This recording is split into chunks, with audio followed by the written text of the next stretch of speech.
Magda Hollander-Lafont, c'est avec une grande émotion, je dois le reconnaître, que je commence avec vous aujourd'hui cette rencontre.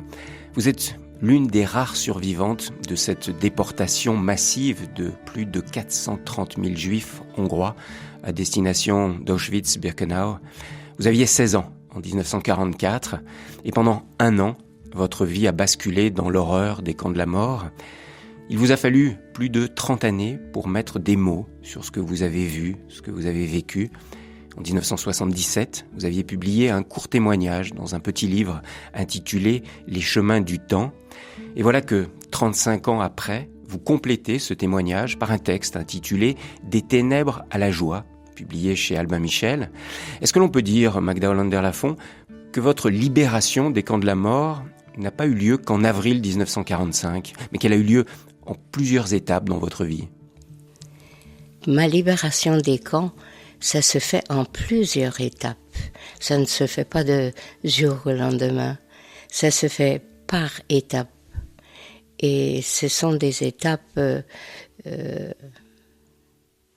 significatives. Quand il vous arrive un événement dans votre vie, peut être révélateur de certaines étapes que j'ai vécues auparavant. Et je peux en être attentive et entendre cette demande intérieure, ou alors le temps n'était pas venu, à ce moment-là, je le mets bien encore dans mon laboratoire. Mais vous voulez dire qu'il a été nécessaire d'attendre beaucoup d'années pour vous libérer intérieurement de ce que vous aviez vécu? Pour moi, il était important, parce que j'avais en moi une telle haine du mal, une telle haine de l'injustice, que vraiment je le ressentais profondément, que je ne m'autorisais pas la parole aussi longtemps que je n'ai pas fait monter en moi cette haine et cette violence pour m'en dégager, parce que je ne pouvais pas prendre la parole sans cela. Cette haine vous faisait peur?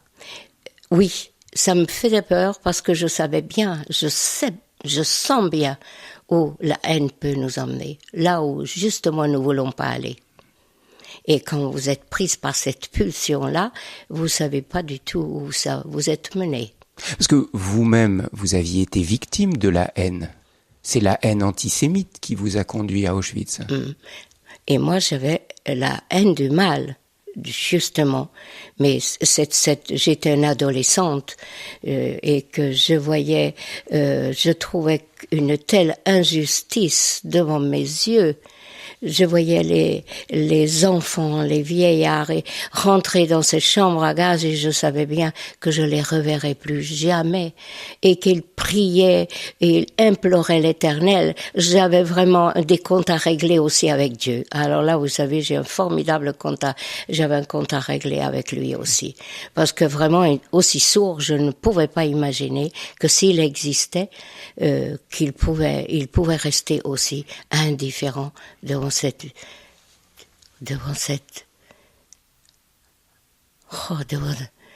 toute cette souffrance dont on n'a même pas des mots pour le dire. J'aime pas le on. Je n'ai pas le mot pour le dire. Alors si vous le voulez bien, Magda Hollander-Lafont, nous en reparlerons tout à l'heure de ce silence de Dieu que vous avez connu au cœur des camps de la mort.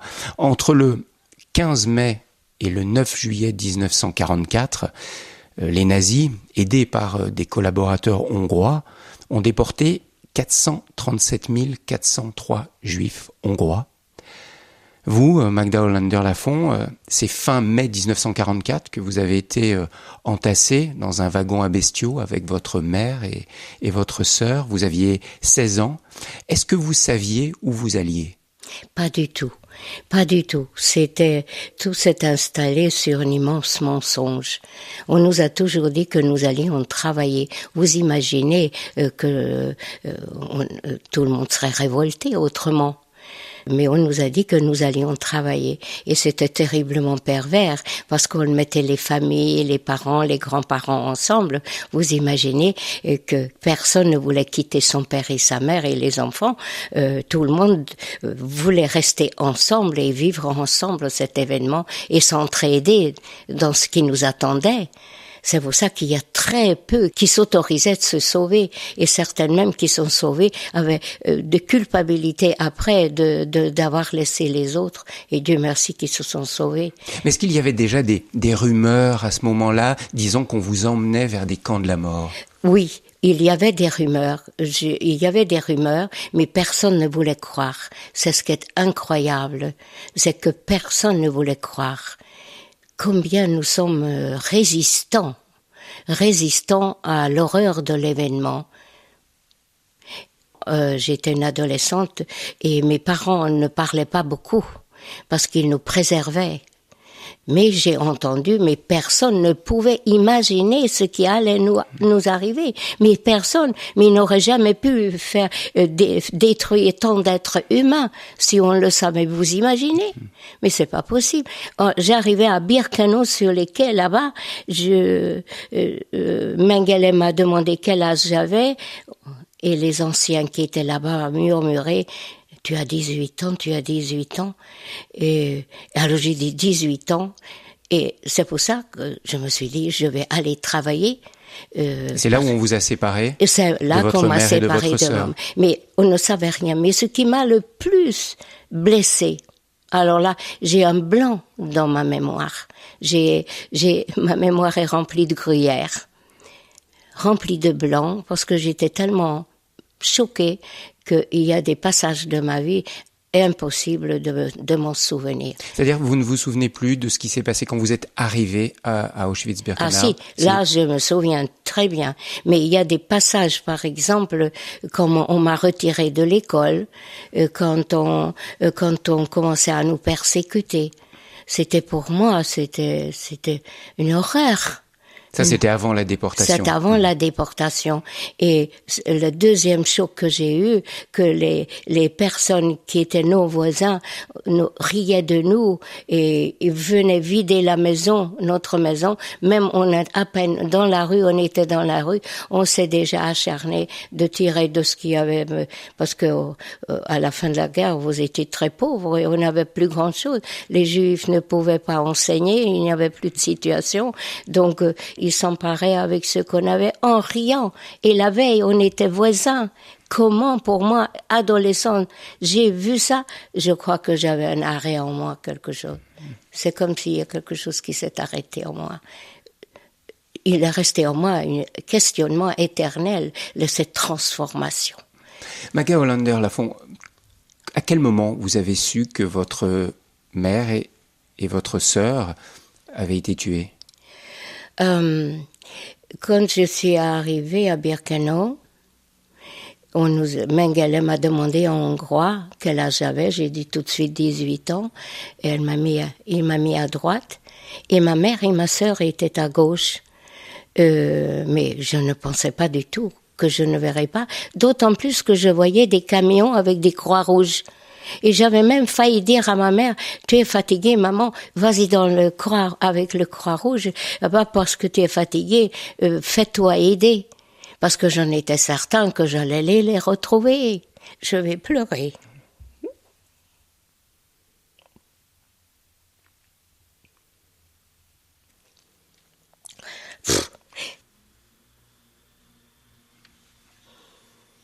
Et quelqu'un vous a fait comprendre qu'ils allaient disparaître? Et alors, et je n'ai même pas dit au revoir. C'est incroyable. D'ailleurs, j'en parle. Donc, c'est quand on nous a dépouillés de nos cheveux, de tous nos biens, que quand nous sommes arrivés dans les baraquements, que j'ai demandé où ils étaient. Alors, c'est vrai qu'il y avait une odeur incroyable et que je voyais le chambre à gaz fumé de crématoire. Le capot m'avait dit, regarde, ta mère et ta sœur sont déjà dedans. Oh. Le capot vous a sorti ça comme ça? Tel que c'est. Et là, j'ai encore eu un autre blanc. Je me dis, c'est incroyable. Et vous, tous ces blancs l'un sur l'autre, je sentais bien, monsieur, que si je laissais rentrer en moi cette souffrance, instantanément, je pouvais devenir folle. Et je le sentais dans ma peau. Et c'est formidable en nous, un côté, cette résistance, c'est une force de vie en nous. Il a fallu vous insensibiliser d'une certaine manière. Absolument, pour survivre. Refouler, c'est quasiment refouler cette réalité-là pour pouvoir continuer à vivre. Parce que si vous le recevez en plein cœur, mais c'est de la folie. Vous pouvez vraiment, j'ai senti que s'il n'y avait pas cette résistance, s'il n'y avait pas cette défense en nous, c'est la folie qui peut nous aider. Parce que je n'étais pas en mesure d'entendre, de comprendre ce qui se passait. Et c'est ce qui vous a aidé pendant toute l'année de déportation que vous avez vécue. Toute la déportation, c'est ça qui m'a aidé. Ah oui, et c'est un instant de vie extraordinaire dont nous avons tous en chacun de nous. Mais Magda Hollander-Lafont, certains se sont laissés mourir. Certains n'ont pas eu la force de vivre. Vous l'avez eu. Pourquoi ? Non, pas du tout. Alors là, je crois que c'était un lieu où tout le monde avait envie de vivre. Même en étant décharné, c'est la vie qu'on cherchait. C'est pour ça que je disais, c'est un lieu de mort, mais c'est un lieu qu'on ne peut pas. C'est vrai que c'est un lieu de mort, mais personne n'est mort de sa mort. Personne ne voulait mourir. Et personne ne voulait mourir. C'est un lieu d'assassinat, c'est pas un lieu de mort, parce qu'un lieu de mort, pour moi, c'est qui m'engage uniquement moi-même. Mourir, c'est je meurs en mon temps, à mon heure, tandis que là, ils ont enlevé la vie des êtres humains qui étaient pleins de joie de vivre. Vous n'avez pas connu autour de vous, dans le camp, des hommes ou des femmes qui ont baissé les bras et qui se sont laissés mourir? Ah si, même moi-même. Parce que quand vous avez faim, quand vous avez soif, et que c'est sans issue, c'est vrai. Souvent on se dit, plutôt vous mourrez, mieux c'est vrai. Mais j'avais en moi je crois, je peux vous dire, quasiment que cette haine, vous savez, si vous êtes en mesure de haïr, je me dis aujourd'hui, c'est que vous êtes en mesure d'aimer. Parce que la haine est existentielle. Et nous avons toujours peur de haïr. Et quand vous reconnaissez que vous êtes en capacité de haïr et que vous en avez conscience, vous pouvez le canaliser, vous pouvez lui donner sens. J'ai cette haine en moi, j'ai cette formidable blessure d'injustice. Une fois que vous le reconnaissez, à partir de ce moment, vous avez prise sur cette haine-là. Et sur place, dans le camp, c'est cette haine qui vous a permis de vivre, de survivre? Absolument. Et non seulement ça, pas seulement la haine qui m'a permis de vivre, monsieur, mais c'est l'accueil de la mort. La mort est devenue mon ami. C'est-à-dire ? Ça veut dire que je savais que j'allais mourir et je ne le contestais pas. C'était une réalité pour moi. J'étais née, donc je vais mourir. Et la mort ne me faisait pas peur. Donc vous vouliez vivre, je voulais mais vous vivre, n'aviez plus peur de mourir. Et je n'avais plus peur de mourir. Mais absolument pas. Et alors ça m'a donné une telle audace que vous ne pouvez pas imaginer. Ce que vous appelez de l'intuition aussi, l'intuition. Ce qui vous a fait changer de ligne de temps en temps. Je me disais tout le temps, au moins je vais mourir pour quelque chose. Là je meurs pour rien, mais là je vais mourir. Et je me suis dit aussi, tu vois, dans ma tête, les SS peut me tuer instantanément. Mais ils ne sauraient jamais ce que je pense d'eux. Ils ne savaient pas du tout à quel point je les hais. Et ils ne sauraient jamais. Et c'était une dialogue constant intérieur avec moi-même pour me donner du courage d'exister.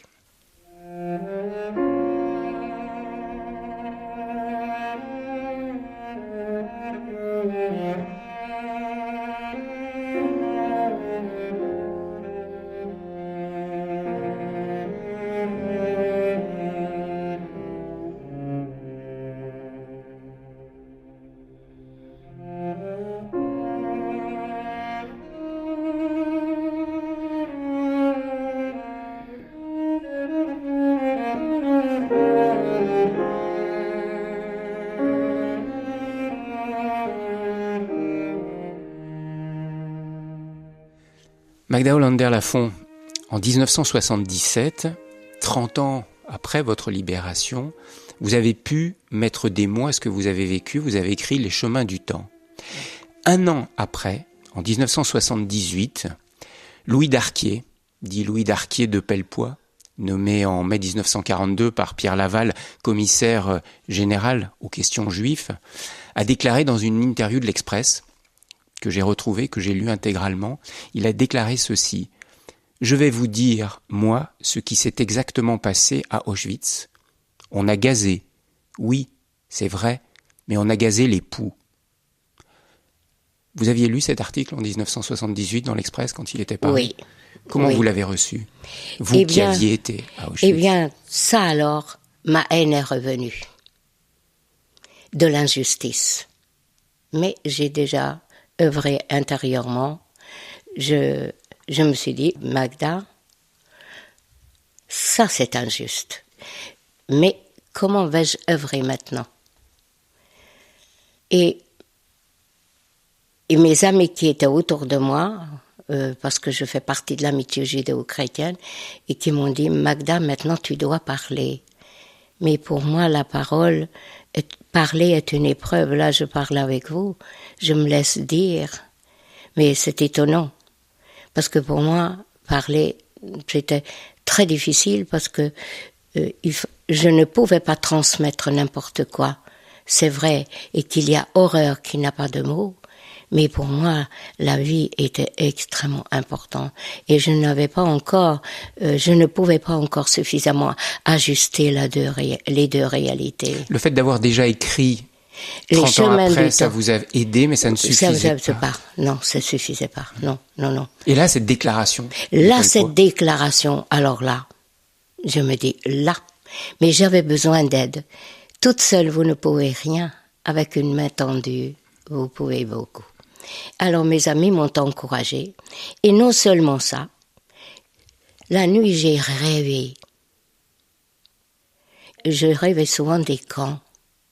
Et j'ai rêvé, mais alors, comme si j'étais dans les camps et que je sortais de mon baraquement. C'est un dimanche après-midi. Nous travaillons pas le dimanche après-midi.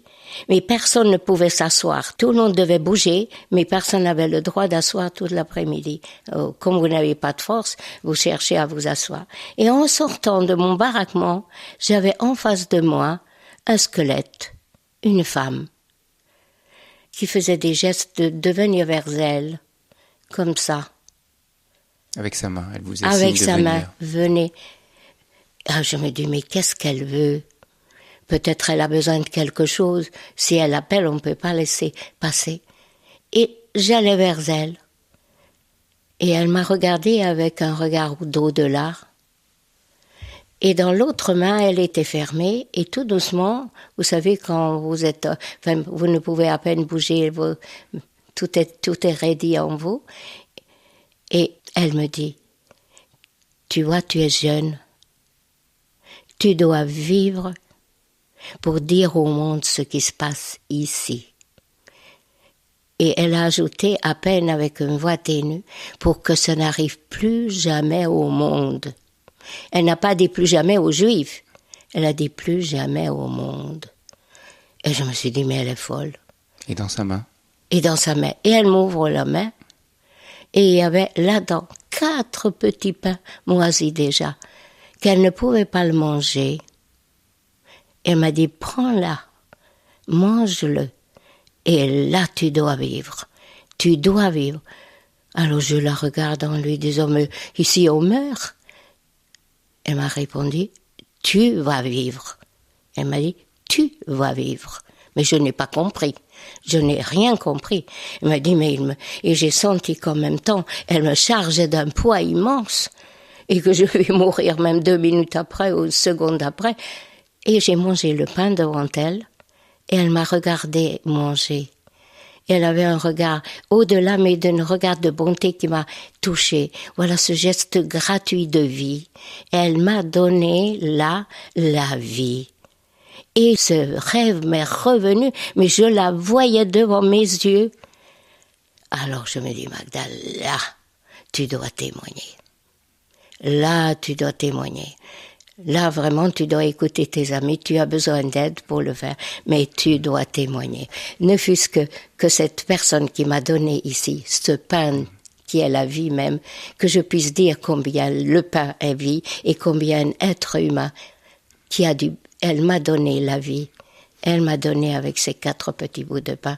Et moi, j'ai complètement oublié. Parce que c'était probablement trop lourd pour moi. Et puis, je trouvais que c'était, comme j'allais mourir, un côté, j'avais une lourdeur en moi et de l'autre côté, j'avais en disant que de toute façon, je ne pourrais jamais le réaliser. Et par ce geste, elle vous a transmis le devoir de témoigner. C'est pas de devoir, je n'aime pas le devoir. Le devoir de témoigner. Ah non, j'aime pas. Le devoir, c'est faire son devoir. C'est imposer à l'autre une volonté. Et vous-même, volontarisme, c'est même pas une volonté, c'est du volontarisme. Non, c'est pas pour moi un devoir. Comme je le disais, c'est une fidélité à la mémoire. C'est une fidélité à un vécu. De devoir, ça n'avait rien à faire dedans. Magda Hollander-Lafont, vous avez été affectée au crématoire 4 d'Auschwitz. Ouf. Oui. Je vous ai lu cette déclaration de Pellepoix qui nie, et malheureusement encore aujourd'hui des gens nient la réalité des chambres à gaz et des crématoires. Je ne vais pas vous demander de trop rentrer dans vos souvenirs, mais qu'avez-vous vu sur place? Mais qu'est-ce que j'ai vu? D'abord, je vais vous dire, normalement, les femmes n'ont jamais été sélectionnées pour les crématoires. C'était des hommes. C'était au mois d'août, il y avait des grandes flots d'arrivées hongrois.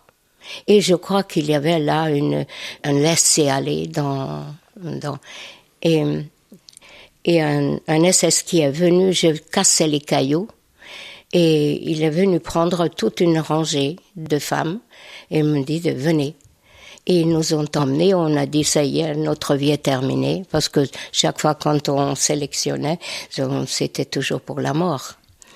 Et on dit ça y est, c'est terminé. Bon, comme j'étais en accord, finalement, je me disais, là je peux rien. Donc, et on nous a emmenés près de crématorium. Et on nous a donné une pelle pour mettre les cendres humains dans les chariots. Et en même temps, je voyais les arrivées des personnes avec des enfants. Et il y avait un SS qui avait un haut-parleur et qui, avec une voix qu'on lui aurait donné le brindis sans confession, il a dit, on va vous distribuer du savon. Et c'était des savons qui étaient faits avec la chair humaine. On va vous donner du savon, vous allez laver, vous allez donner aussi de l'eau à vos enfants. Restez tranquilles là-bas. Et avec cette voix-là, tout ce flot qui était là-bas, bien sûr, pour les enfants, qu'est-ce que vous ne feriez? Donc ils se sont restés sans révolter parce qu'il y avait encore des mensonges jusqu'à la dernière minute, la montée. Et alors la force de vie, c'est en nous, c'est de croire et c'est d'espérer, quelquefois au-delà de toute espérance.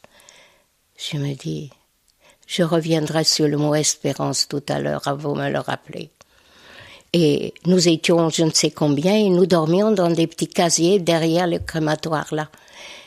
Mais parce que nous devions tous mourir, parce que tout ce qui charriait les cendres, c'était des sondeurs commando et on les gardait pendant quelque temps et il fallait pas de témoins. Donc ils étaient exterminés eux aussi à leur tour. Absolument. Même ceux qui travaillent à l'intérieur, tous les trois. Et alors, un jour, on véhiculait les cendres au Petit Lac, mon Dieu.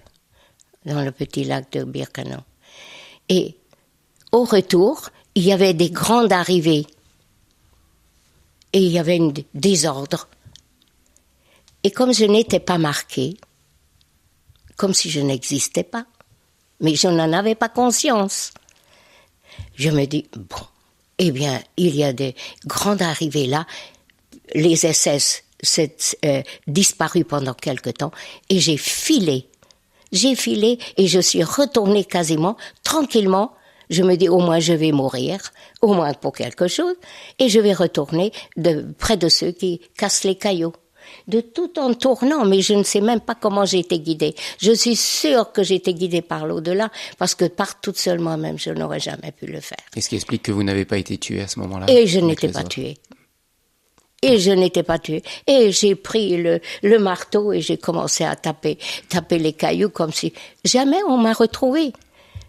Parce que tout le monde devait dire par cœur son numéro, mais moi je n'en avais pas. Ah, donc on ne pouvait plus me retrouver. Et voilà que j'ai pu. Voilà qu'est-ce qui m'a sauvé. Et celui qui dit qu'il n'y en avait pas de chambre à gaz et qu'il n'y a pas, je l'ai vu de mes yeux. Je n'ai jamais vu entrer dedans, mais j'ai vu la préparation pour l'entrée.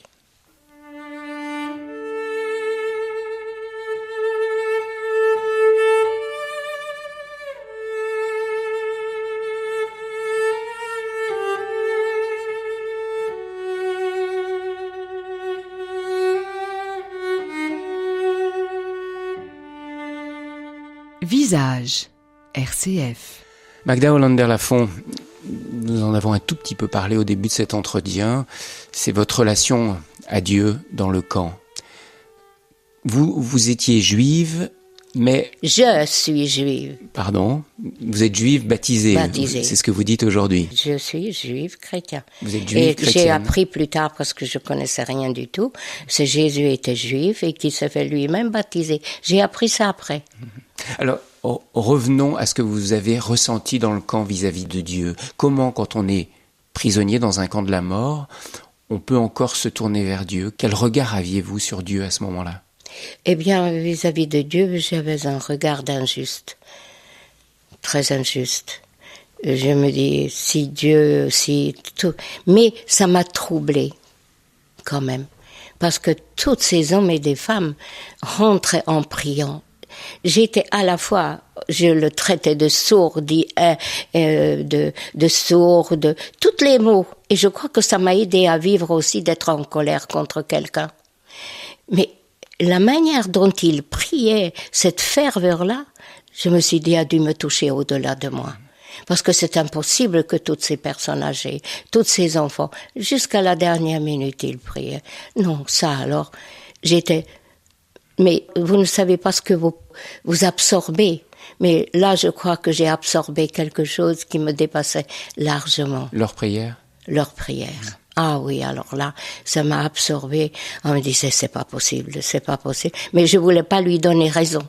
Vous dites silencieusement, vous dites à Dieu, silencieusement, tu as regardé ton peuple se laisser réduire en poussière. Poussière. Ah oui, ça s'est même monté d'un seul coup, ça.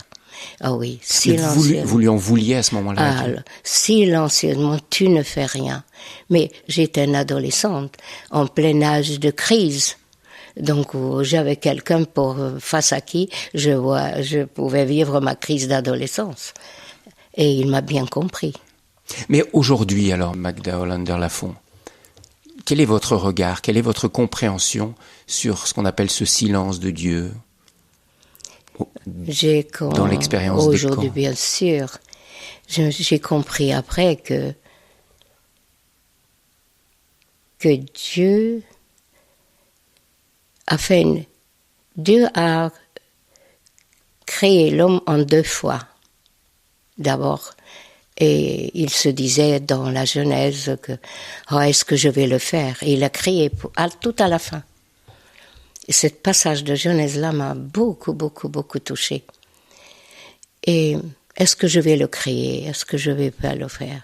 Il a hésité. Et la 2e fois, il a dit, allons-y. Et je me suis dit, si Dieu a créé l'homme, c'est qu'il a donné une immense liberté d'être. Dieu n'a pas achevé la création, parce que il n'a pas achevé, pour que chaque être humain de nous puissions le parachever. C'est un commentaire. Oh, je trouve c'est magnifique. Ça veut dire que l'Éternel nous a donné la liberté de le choisir. De le choisir. Et nous a donné la responsabilité que ce monde d'abord que nous laissions recevoir par lui, parce que souvent nous parlons beaucoup, mais en silence se laisser le recevoir par lui, pour avoir cette force de parachever la création. La création, c'est-à-dire là où tu es. Mais fallait-il passer par ce mal, par cette horreur que vous avez connue? Oui, je ne sais pas s'il fallait. Ça, je n'en sais rien. Que s'il fallait, ce n'était pas prévu. C'est l'inattendu de la vie. C'est l'inattendu. Mais je crois que c'est à ce moment-là que je me suis souvenue de toutes ces prières, c'est invoquer l'Éternel en priant et en chantant. Et c'est la prière qui est revenue. Et je me dis, quelle force même ils en ont tiré de cette prière-là pour rentrer en priant dans la chambre à gaz, c'est-à-dire qu'ils ne sont pas morts. Mais madame, vous aviez d'un côté ces hommes, ces femmes qui priaient, et vous aviez de l'autre ces SS qui vous tuaient. Vous aviez oui. Edwige dont vous parlez, mais oui, cette femme qui était dans votre bloc et qui était votre capot. Ce que je vous dis là, sur le moment même, je ne pouvais pas dire ça. J'étais prise dans la survie, et puis c'est impossible. C'est avec le temps que j'ai, tout doucement, c'est moi qui ai œuvré, essayé de lire, de chercher ce Dieu-là. J'ai continué à le chercher, tout en ayant contre lui cette violence. Mais on discutait ensemble. Il était en face de moi. C'était pas un Dieu au passé, c'était un Dieu au présent. Et tout le monde parle de Dieu au passé, il était bien là en face de moi. Je n'ai rien à faire avec un Dieu au passé, mais avec un Dieu au présent, je peux lui régler son compte, et il va me renvoyer à moi-même en disant, bon, maintenant c'est toi, avec ce que tu viens de régler, tu as fait œuvre de vie. Et qu'est-ce qui vous a fait découvrir le visage de Jésus? Je ne savais pas que c'était le visage de Jésus. Vous savez que je suis une juive, bien juive, mais nous n'étions pas pratiquants, sauf mes grands-parents. Donc je suis imprégnée de la tête aux pieds. Donc quand j'ai rencontré quelqu'un dans un foyer des jeunes, c'est le visage de quelqu'un. Le visage souriant de quelqu'un, vous nous dites. Vous c'est la le nommez pas visage cette personne. Bienveillant, au moment souriant. De votre libération, là, vous l'avez trouvé. Non, après la libération, j'étais en Belgique déjà. C'était déjà en 40, c'était en 48 ou dans les autres 48, je crois. Et que j'observais ce visage, mais comme je n'avais aucune confiance en l'homme, il fallait que je regarde longtemps, si c'est bien vrai. Et si c'est bien juste, parce que je sens au quart de tour quand un sourire est surfait. Et puis, vouloir être bon, oh là là, c'est incroyable. Je pourrais jamais. Il y a cette vouloir être bon qui transpire le devoir. Je le fuyais comme de la peste. Et chez cette femme, vous avez trouvé un vrai sourire? J'ai trouvé un vrai sourire, une vraie bonté et une vraie présence à nous. Je me dis, mon Dieu, ça existe encore. Oh là là, ça existe encore. Et j'ai encore regardé longtemps, parce que c'est pas de jour au lendemain qu'on peut me faire dire quelque chose.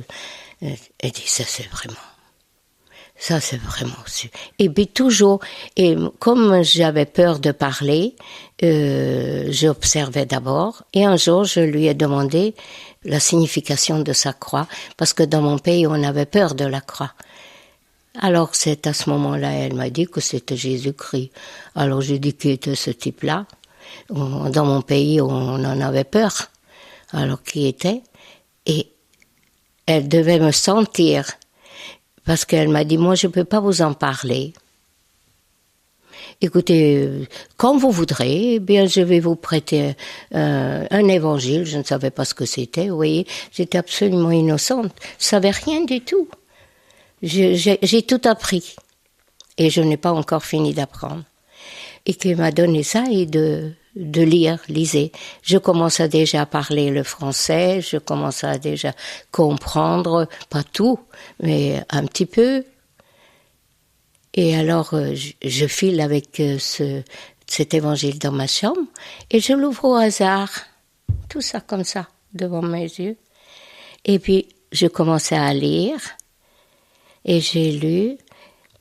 J'avais faim et tu m'as donné à manger. J'avais soif et tu m'as donné à boire. Au présent, hein. J'étais nue et tu m'as vêtue. Oh, il commence à sérieusement m'intéresser, ce monsieur. Et alors, à partir de ce moment-là, mes questionnements ont commencé sur lui. Mais je ne devais pas rendre l'évangile et je pouvais les garder. Je pourrais les garder et puis j'ai commencé à le lire. Je n'ai sûrement rien compris, pas tout compris, mais il y a des passages, il y a des mots qui m'ont touchée. Ce sont certains mots qui allaient très loin en moi et qui me faisaient travailler intérieurement. Lesquels, par exemple? Il a dit « Frappez, on vous ouvrira ». Quel est le passage, le début là? Je connais par cœur, il va subitement dire « Cherchez et vous trouverez, et frappez et on vous ouvrira ». Et ce mot « cherchez », vous trouverez, et frappez, osez frapper, on vous ouvrira. Vous ne pouvez, à quel point ces deux phrases, deux passages d'évangile qui vont travailler.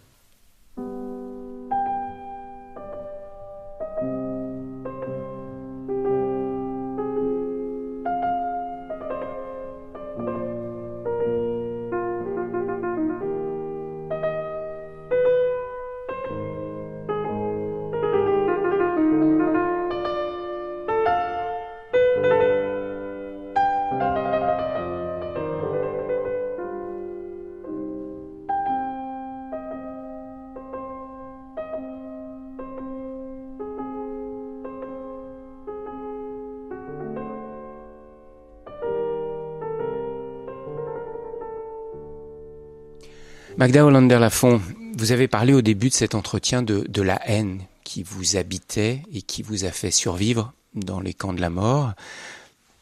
Quand on parle de Dieu, quand on parle de Jésus, on parle plus souvent de l'amour que de la haine. L'amour qui a banni la haine. Comment est-ce que vous avez fait tout ce chemin pour peu à peu vous libérer de la haine? Parce que quand on vous lit, on sent que vous vous êtes libéré de la haine. D'abord, je vais dire l'amour, ça me sortait par les yeux. Tout le monde en parlait trop. Et je ne savais pas ce que c'était. Je ne savais pas ce que c'était. Je laissais interroger, mais l'amour, tout le monde en parlait, tellement on en parlait que finalement c'est devenu banal. L'amour, ça, c'est pas ça du tout. Et on me parlait aussi beaucoup de Dieu. Je me disais, ils sont en train de se prouver à eux-mêmes l'amour et ils veulent y croire et que aussi on parle beaucoup de Dieu pour se convaincre soi-même de son existence. Parce que la personne que j'ai rencontrée, elle n'a pas parlé. Elle n'a pas parlé de lui. Mais j'ai vu qu'elle vivait de lui. Et elle m'a jamais dit l'amour. Parce qu'à ce moment-là, je me suis dit que cette dimension amour n'est pas un sens humain pour moi. C'est une dimension spirituelle. Pour moi, c'est plutôt aimer. Mais aimer, c'est un apprentissage d'une vie. Parce que nous aimons pour nous, mais nous avons fait un grand chemin. D'abord, nous aimer nous pour pouvoir aimer l'autre. Donc c'est un chemin de vie et que c'est pas donné ça du jour au lendemain, c'est jusqu'à la fin de notre vie, nous apprenons. Donc amour pour moi, cette dimension spirituelle que je peux même pas le prononcer et vous m'entendrez pas souvent prononcer ni Jésus-Christ, je peux pas le faire, ni de Dieu et ni l'amour. Vous avez mis en préambule de la deuxième partie de votre livre cette phrase d'Emmanuel Lévinas. Ah, que j'aime ça. Le pardon n'annule pas ce qui a été, mais conserve le passé pardonné dans le regard purifié. C'est exactement. Ça, cette phrase m'a purifié. Nous avons en nous nous purifier tout ce que nous avons laissé rentrer en nous, depuis notre enfance d'abord, qui ne sont pas nous. Nous avons absorbé nos parents, nous avons absorbé les autres, et nous avons à nous dégager de cette absorption tout doucement, pour devenir lentement, tout doucement nous-mêmes. Mais madame, pas les rejeter, mais nous dégager de l'emprise, pour devenir nous-mêmes dans le cœur de... C'est purifier et d'en avoir conscience que vous haïssez, avoir conscience que vous n'aimez pas, parce que je ne sais pas aimer, que vous n'aimez pas. C'est un apprentissage d'une vie, pour moi. Mais vous êtes encore dans cet apprentissage de l'amour, mais aussi du pardon. Ah, mais oui. Est-ce que vous pouvez dire aujourd'hui que vous avez pardonné à vos bourreaux? Non, je peux dire que je me suis pardonnée. De ce lieu où je me suis pardonnée, je me sens libre. Mais vous pardonnez de quoi? Vous pardonnez Et je ne peux pardonner de quoi devrais-je pardonner? Il n'y a personne qui m'a demandé pardon. Le pardon, c'est une relation. C'est une relation d'être à être. Pour moi, tout commence par là, la relation. Si vous ne demandez pas, demandez, vous recevrez. Frappez, on vous ouvrira. Je viens tout le temps là. Demander la relation, parler à quelqu'un, c'est demander. C'est demander et vous avez l'autre répond vraiment de lui-même. Donc, c'est vraiment une relation profondément humaine et divine en même temps. Parce que c'est transcendé. Ça veut dire que ces hommes, ces femmes qui vous ont fait du mal, qui ont exterminé votre peuple, aujourd'hui, vous leur en voulez encore à ces descendants des nazis? Non, je leur donne plus le pouvoir sur moi. Parce que figurez-vous que pendant très longtemps, j'ai donné pouvoir sur les nazis sur moi, en me reprochant la vie. Vous vous reprochiez d'être en vie? En vie. Pendant de nombreuses années, jusqu'au chemin du temps, je me suis reproché d'être vivant. Et un jour, je me dis, mais Magda, mais tu es en train de donner pouvoir aux nazis sur toi, parce que tu leur donnes le pouvoir de freiner en toi tous l'élan de vie. Or, c'est comme un éclairage qui venait de là-haut. Cette culpabilité des survivants, vous l'avez vécu profondément. Ah oui, mais c'est fini. Ah, je me dis non, je peux plus être moi-même. Ma transmission n'est pas ajustée. C'est non. Non, je ne donne plus de pouvoir. Je reviens de les purifier, me purifier de tout ce qui ont entravé ma vie pendant tout ce temps-là. Que je me suis laissé entraver. Donc si je me laisse entraver, c'est que je peux tout doucement me désentraver. Je reviens à ce mystère de la violence qui a habité les hommes qui vous ont fait du mal. Vous dites Edwige, qui était la capot de votre bloc, oui, qui était violente, sadique. C'est un mystère encore pour vous que l'homme soit capable d'être violent et méchant à ce point-là. C'est incroyable, c'est un mystère, c'est pas possible. Il y a une part d'immense inconnu de nous-mêmes. Il y a des jeunes que j'ai rencontrés qui m'ont demandé « Magda, qu'est-ce que tu ferais si tu rencontrais un nazi ?» Et une deuxième question, je vous le dirai aussi. Oh, les jeunes sont géniaux, ils sont super. Parce qu'ils sont directs. Oh, directs. Ah, ils m'ont fait réfléchir, ils me disent, mais... Et puis j'ai dit, je ne sais pas. D'abord, peut-être je ne les reconnaîtrai pas.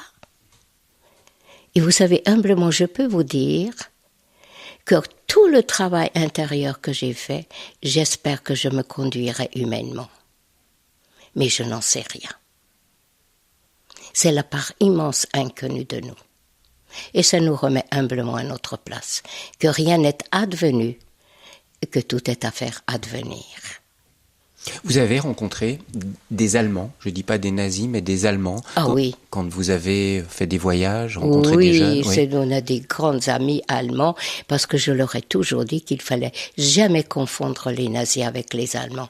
Tous les Allemands n'ont pas été des nazis, tous les Français n'ont pas été des collaborateurs, et que tout dans tout, c'est le chaos. Où est la vie là? Quelle est la force de cette vie? Où est la vie là-dedans?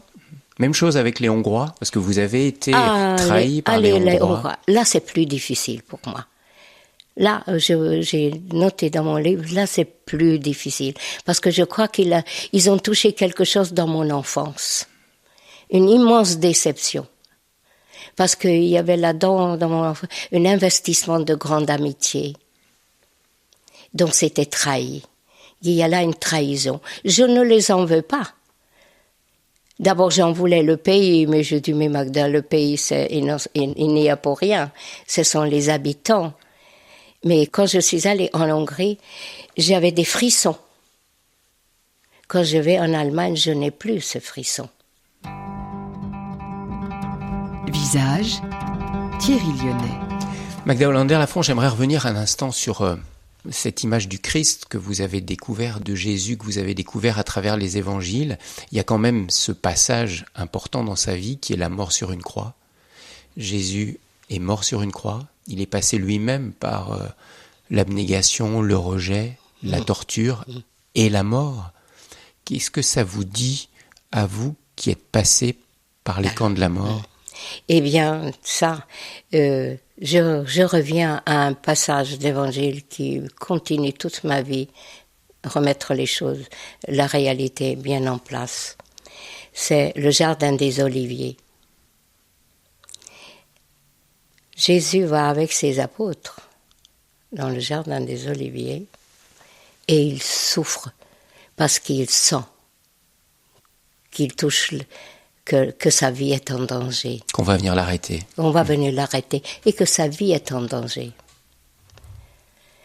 Et il dit, et il parle, il ose dire, mais dit, vous dormez vous et je souffre là. C'est quasiment, il a demandé de l'aide. Aidez-moi. Il prie, il dit, Père, éloigne de moi cette coupe, voilà. Si tu le peux. Oui, mais il prie, et il demande, et il ouvre les yeux, tous ses apôtres ouvrent les yeux. Il a en face d'eux un souffrant.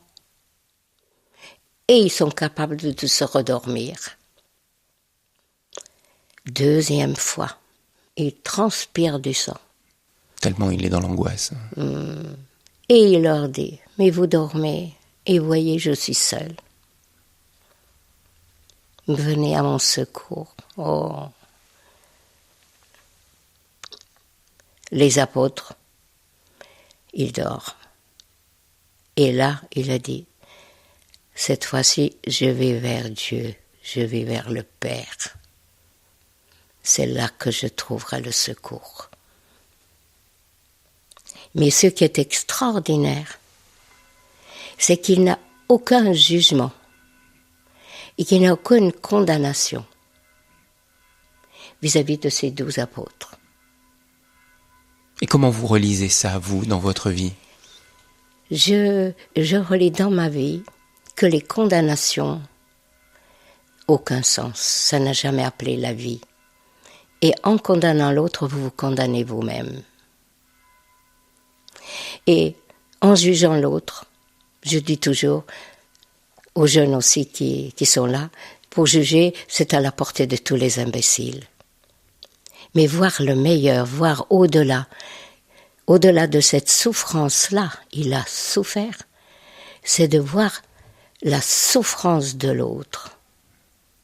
Et à partir du moment où vous voyez l'autre dans sa souffrance, vous n'avez absolument plus le même comportement, parce que vous avez osé voir au-delà de cette apparence.